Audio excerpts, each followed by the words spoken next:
In today's video, I'll show you how to type a cubed symbol in PowerPoint quickly and easily. If you're creating math equations, scientific presentations, school assignments, or even technical documents, knowing how to insert this symbol can make your slides look much more professional.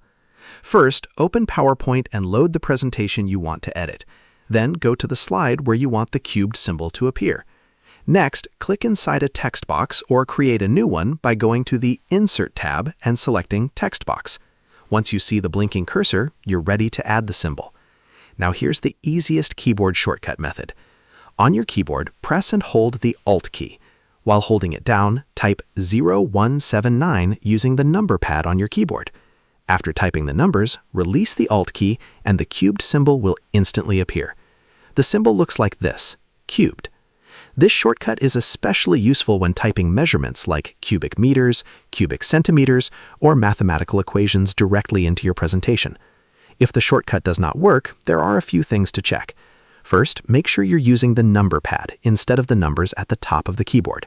Also confirm that numlock is turned on because the shortcut may not work without it.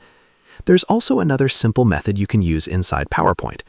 Go to the Insert tab, then click Symbol. A window will open showing different special characters and symbols. From there, you can locate the cubed symbol and insert it directly into your slide.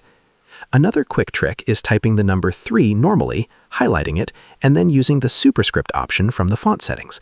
This creates a similar cubed effect and works well for custom equations. Using these methods can save time and help make your presentations look cleaner and more polished, especially when working with formulas or measurements. Before finishing, test your slide in presentation mode to make sure the symbol appears correctly and matches the rest of your formatting. And that's it. You now know how to type a cubed symbol in PowerPoint using different easy methods.